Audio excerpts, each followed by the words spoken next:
अस्सलामुअलैकुम वरहमतुल्लाहि वबरकातुहू। कैसे हैं आप लोग सब? अल्हम्दुलिल्लाह से उम्मीद है आप लोग सब खैरियत से होंगे। अल्हम्दुलिल्लाह मैं भी खैरियत से हूँ।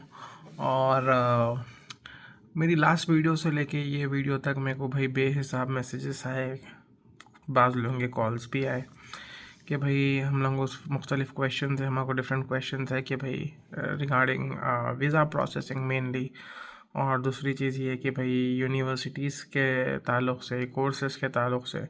तो मैं इन्हीं क्वेश्चंस को दिमाग में रखते हुए जो है सुना मैं ये वीडियो बना रहा हूँ। और ये वीडियो में मैं आप लोगों को बताऊँगा कि भाई बेसिकली मैं वीडियो को क्या करा मालूम, 2 से 3 पार्ट्स में तोड़ दिया सो दैट आप लोग को बेहतर समझ में आए। और अगर कुछ भी आप लोगों को मसले हैं या फिर कोई भी क्वेश्चंस वगैरह है, so just feel free to reach out to me.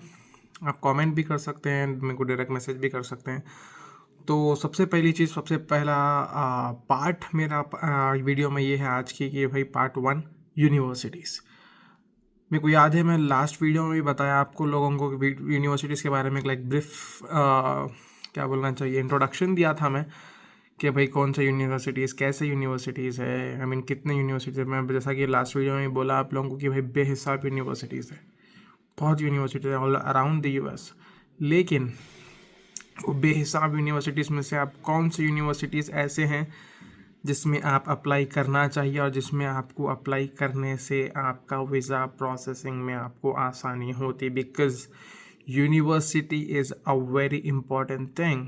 Because अगर आप कोई ऐसी ऐरी गैरी यूनिवर्सिटी ले लिए और वीज़ा इंटरव्यू के लिए चले गए तो आपको उन्हें रिजेक्ट करने के चांसेस आपके हाई रहते अगर university not up to the mark है तो, फर्स्टली।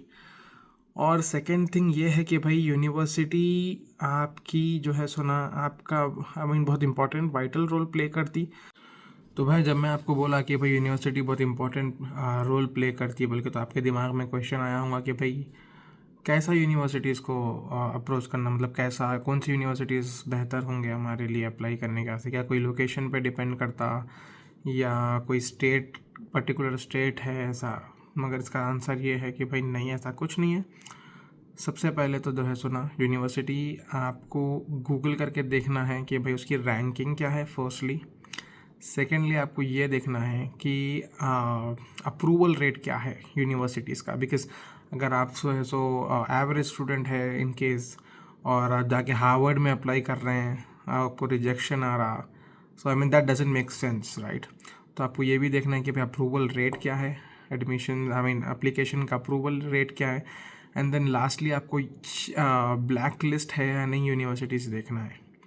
ऐसे 6 से 7 यूनिवर्सिटीज़ है जो यूएस ऑलरेडी ब्लैक लिस्ट कर चुका है यूनिवर्सिटीज़ को।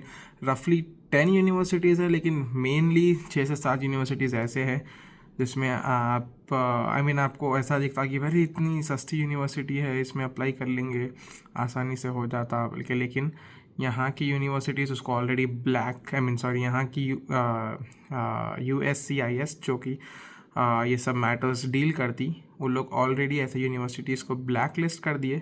तो बेसिकली अगर आप ऐसी कोई भी यूनिवर्सिटी में लेके गए कि भाई चलो ऑनलाइन है ना, कर ले सकते जाके, ख़ास तौर पे ऑनलाइन यूनिवर्सिटीज़ को आपको वीज़ा नहीं मिलता, ये चीज़ याद रखिए। हाँ, वो एक और बात है कि आप यहाँ पे आ गए कोई दूसरी यूनिवर्सिटी पे आके ट्रांसफ़र ले रहे हैं, वो एक बहुत दैट्स कम्प्लीटली डिफरेंट मैटर, अपन उसके बारे में आगे डिस्कस करेंगे। लेकिन फर्स्टली यूनिवर्सिटी आपका पहला I-20 आप जो मंगाएंगे, that is very important.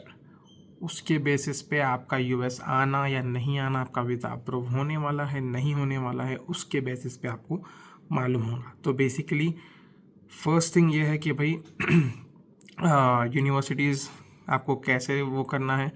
Secondly Google करके देखिए कि भाई अप्रूवल रेट क्या है यूनिवर्सिटीज़ का, and check for any black lists. अब आपको ब्लैक लिस्ट कैसा मालूम है यूनिवर्सिटीज़ का, आपको गूगल पे आपको मिल जाएगा, थोड़ा सा रिसर्च करिए, अपने आप से रिसर्च करिए, ये कंसल्टेंसीज़ वालों के बातों में नहीं आइए। बिकॉज़ इन लोग क्या कर रहे हैं, जैसा कि आपको लास्ट वीडियो में भी बताया, बहुत ज़्यादा टाई अप चल रहा है आजकल कि आप इतने बच्चे लो, आपका इतना कट है बोल के। तो मेरे हिसाब से आप अपना खुद का रिसर्च करना is far better than going to any other consultancies and approaching them. It's better for you कि भाई आप खुद अपने हिसाब से आपको आपके पास रिसोर्सेज है बेसिकली। आपको बस जो है सो ना गूगल सर्च करना है, मालूमात हासिल करना है। आपके कोई दोस्त अहबाब है, कोई भी वो यूनिवर्सिटीज़ में, तो आप उनसे पूछ सकते, आप उनसे जो है सो ना उनसे उन लोगों का एक्सपीरियंस ले सकते हैं इन चीज़ों के ऊपर। और मैं जहाँ तक बोलूँगा, ऑनलाइन यूनिवर्सिटीज़ को भाई जो है फर्स्ट जब आप आ रहे हैं अवॉइड करिए, ऑनलाइन यूनिवर्सिटीज़ अवॉइड करिए, because that is the most important thing आपके वीज़ा प्रोसेसिंग में। अगर वैसा है, आपका वीज़ा 101% रिजेक्ट होने के चांसेस है। तो भाई आइए बढ़ते हैं हमारी नेक्स्ट टॉपिक पर, जो कि है कोर्सेस। कोर्स भी जो है सो ना भाई बहुत इम्पॉर्टेंट है आपके वीज़ा प्रोसेसिंग में, बिकॉज कोर्स ऑल्सो डिटरमाइंस कि भाई आप कितने सीरियस है आपके स्टडीज़ को लेके। बिकॉज आपको क्या होता है यूजुअली, वीज़ा ऑफिसर जो रहता है उन्हें आपको यही देखता कि भाई इन्हें कितना इंटरेस्टेड है बंदा, वाकई पढ़ने जा रहा है या नहीं, फिर कोई दूसरे कामों में मुलव्वस होने या दूसरे कामों में इन्वॉल्व होने के लिए जा रहा है बोल के। तो बेसिकली आपको कोर्सेज आप जब भी चूज़ कर रहे हैं, बी वेरी केयरफुल। मैं तो जहाँ तक मेरे से पूछेंगे, मैं तो आपको यही बोलूँगा कि भाई जो है सो ना आपकी ख़ुद की लाइन में, जो कि आपकी ख़ुद की, आप फॉर एग्जांपल आप जिसमें बैचलर्स करके आए हुए हैं, आपकी ख़ुद की स्ट्रीम में आप जो है सो आपका कोर्स लियो। ले सकते हैं। फॉर एग्जांपल मेरा ले लो आप, मैं जो है सो bachelors in civil civil engineering में मेरा बैचलर्स है। और अगर मैं आगे मास्टर्स जो है सो कंप्यूटर साइंस में करना चाह रहा हूँ या फिर कोई दूसरे स्ट्रीम में करना चाह रहा हूँ, कर सकता हूँ। It is not impossible, but the only thing is like, अगर आप आपकी स्ट्रीम में रहे, that is well and good. you'll be having an upper hand अगर आप जो है सो अपनी स्ट्रीम में आगे मास्टर्स करना चाह रहे हैं। लेकिन अगर आप कोई दूसरे स्ट्रीम में करना भी चाह रहे हैं तो दैट्स वेल एंड गुड, कर सकते हैं आप। लेकिन एक आपको आपका बैकग्राउंड जो है सो ना उसको बेहतर तरीके से एक्सप्लेन करना पड़ता। आपको ये भी एक्सप्लेन करना पड़ता, उसको समझाना ये पड़ता कि भाई आप क्यों अपनी स्ट्रीम छोड़कर किसी और स्ट्रीम में जाना चाह रहे हैं बेसिकली। तो ये है इसका लाइक पार्ट ए बोलूँगा मैं इसमें, मतलब कोर्सेज में ए बिट ये है। एंड सबसे इम्पोर्टेंट बी, स्टेम क्या है। बहुत सारे लोग पूछ रहे हैं भाई कि व्हाट इज स्टेम का मतलब क्या है, स्टेम से क्या होता है क्या नहीं होता। तो basically stem is science, technology, engineering and mathematics. तो गाइज मैं नेक्स्ट वीडियो में आप लोगों को बताऊंगा कि व्हाट इज स्टेम्स के ऊपर ज़्यादा डिस्कशन करूंगा, and I will talk more about the benefits of stem, और नॉन स्टेम क्या है इसके बारे में बात करूंगा आप लोगों के साथ। और जो है सो OPT के बारे में इंशाल्लाह ताला मैं आपको नेक्स्ट वीडियो में डिस्कस करूंगा। टिल देन लाइक करिए, कमेंट करिए, सब्सक्राइब करिए एंड शेयर करना मत भूलिए। जज़ाकुमुल्लाह खैर। अस्सलाम वालेकुम रहमतुल्लाहि व बरकातहू।